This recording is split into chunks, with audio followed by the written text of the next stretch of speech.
শহীদ Ziaur Rahman medical college হাসপাতালের অভ্যন্তরে নেই সুষ্ঠু বর্জ্য ব্যবস্থাপনা।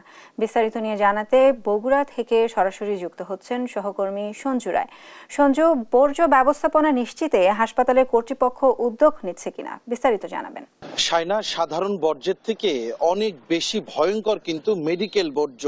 পরিসংখ্যান বলছে যে বগুড়াতে প্রায় 2 শতাধিক বেসরকারি ক্লিনিক, ডায়াগনস্টিক এবং যে হাসপাতালগুলো রয়েছে সেখানে প্রতিদিন গড়ে 4.5 টন মেডিকেল বর্জ্য কিন্তু জড়ো হয়। এবং শুধুমাত্র বগুড়ার যে 2টি সরকারি প্রতিষ্ঠান রয়েছে, এক শহীদ জিয়াউর রহমান মেডিকেল কলেজ হাসপাতাল এবং সরকারি মোহাম্মদ আলী হাসপাতাল, এইখানেই কিন্তু প্রতিদিন গড়ে 4 থেকে 5 টন মেডিকেল বর্জ্য প্রতিদিন কিন্তু জড়ো হয়। তবে আমাদেরকে যেটি সবচেয়ে বেশি ভাবিয়েছে যে মেডিকেলের অভ্যন্তরীণ যে বর্জ্য ব্যবস্থাপনা বিধি রয়েছে, যে প্রতিটি মেডিকেল বর্জ্যের জন্য কিন্তু তাদের মানভেদে কিন্তু আলাদা আলাদা পাত্রের থাকার কথা। ধারালো বর্জ্যের জন্য আলাদা পাত্র, সংক্রামক বর্জ্যের জন্য আলাদা পাত্র, সাধারণ বর্জ্যের জন্য আলাদা পাত্র, এইরকম কিন্তু কালার কোড অনুযায়ী বিভিন্ন পাত্র রাখার কথা। কিন্তু এখানে যেটা আমরা দেখেছি, সবচেয়ে যেটি ভয়ঙ্কর পরিস্থিতি, কোনো রকম পৃথকীকরণ না করেই কিন্তু এক জায়গায় সকল বর্জ্য ফেলা হচ্ছে।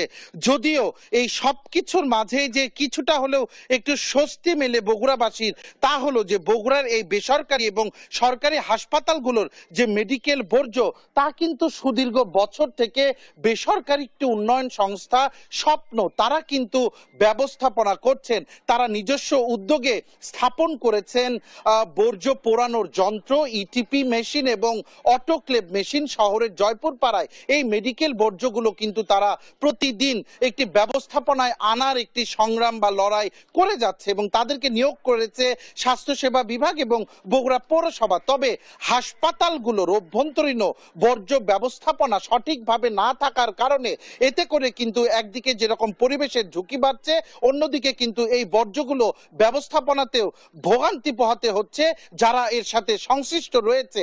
আমরা একটু সরাসরি কথা বলবো স্বপ্নের নির্বাহী পরিচালক জিয়াউর রহমানের সাথে, যে তারা এই বর্জ্য ব্যবস্থাপনার জন্য কি কি পদক্ষেপ নিয়েছেন এবং আরো কি পদক্ষেপ নিলে আমরা মেডিকেল বর্জ্য ব্যবস্থাপনায় আরো বেশি লাভবান হতে পারবো। স্বাস্থ্যসেবা বর্জ্য ব্যবস্থাপনা একটি বড় চ্যালেঞ্জিং কাজ। এই কাজটি গুরুত্ব দিয়ে স্বপ্ন সংস্থা আমরা 2004 সাল থেকে এর মান উন্নয়নে কাজ করে এসেছি। এটা আসলে যেহেতু জনসংখ্যা বৃদ্ধির পাশাপাশি এই দেশে স্বাস্থ্যসেবার প্রতিষ্ঠানের বৃদ্ধি পেয়েছে, সেজন্য মেডিকেল বর্জ্য ব্যবস্থাপনা দিন দিন বেড়েই চলেছে আর কি। তো আমরা এই কাজটি করার জন্য যে ইউনিটটি স্থাপন করেছি, সেই ইউনিটিতে টোটাল বর্জ্য পোড়ানো, ইটিপি তরল বর্জ্য পরিশোধনাগার এবং অটোক্লেভের মাধ্যমে আমরা জার্ম ফ্রি করে থাকি। কিন্তু আমাদের সবচেয়ে চ্যালেঞ্জিং কাজ হচ্ছে সেটা হচ্ছে যে উৎসে, অর্থাৎ অভ্যন্তরীণ বর্জ্য ব্যবস্থাপনা সেগ্রিগেশন না হওয়ার জন্য, অর্থাৎ পৃথকীকরণ না হওয়ার কারণে এই 100% বর্জ্য, যেটা 20 থেকে 25% মেডিকেল বর্জ্য ব্যবস্থাপনা যেটা হয়ে থাকে, সেটা অব্যবস্থাপনার জন্য 100% বর্জ্য এতে সংক্রামক হয়ে যায় আর কি। আমি মনে করি যে এই কাজে যারা সংশ্লিষ্ট রয়েছেন, সংশ্লিষ্ট প্রতিষ্ঠান এবং সরকারি যে কমিটি, জেলা পর্যায়ে মেডিকেল বর্জ্য ব্যবস্থাপনা কমিটি আছে, সবাই সম্মিলিতভাবে যদি এগিয়ে আসা যায় এবং অভ্যন্তরীণ বর্জ্য ব্যবস্থাপনা সঠিকভাবে কালার কোড অনুযায়ী করা যায়, তাহলে হয়তো একটি উন্নত ধারণা নিয়ে যে আমরা কাজ শুরু করেছি সেটা বাস্তবায়ন করা সম্ভব এবং স্বাস্থ্যসম্মতভাবে পরিবেশ উন্নয়নের জন্য এটা একটি বাস্তব পদক্ষেপ গ্রহণ হবে বলে আমরা মনে করি আর কি। জনাব জিয়াউর রহমান, আপনাকে ধন্যবাদ। শাইন, আপনি শুনছিলেন স্বপ্নের নির্বাহী পরিচালক বলছিলেন যে তাদের যে সক্ষমতা, নিয়োগকৃত সংস্থা হিসেবে তারা তাদের যে ব্যবস্থাপনা, তা কিন্তু তারা করে যাচ্ছে বাহ্যিক ব্যবস্থাপনা। তারা যেটি বারবার আহ্বান জানিয়ে যাচ্ছেন যে সাধারণ মানুষের স্বাস্থ্য এবং পরিবেশের সুরক্ষার কথা চিন্তা করে প্রথমেই উৎসে বা অভ্যন্তরীণ যে মেডিকেল বর্জ্য ব্যবস্থাপনা, তা কিন্তু নিশ্চিত করতে হবে। অপারেশনের পর মানুষের অঙ্গ প্রত্যঙ্গ থেকে শুরু করে স্যালাইন কিংবা ইনজেকশনের সুচ, সেগুলো কোথায় ফেলা হচ্ছে, কিভাবে তার ব্যবস্থাপনা করা হচ্ছে, তা কিন্তু ভাবার সময় এসেছে এখন।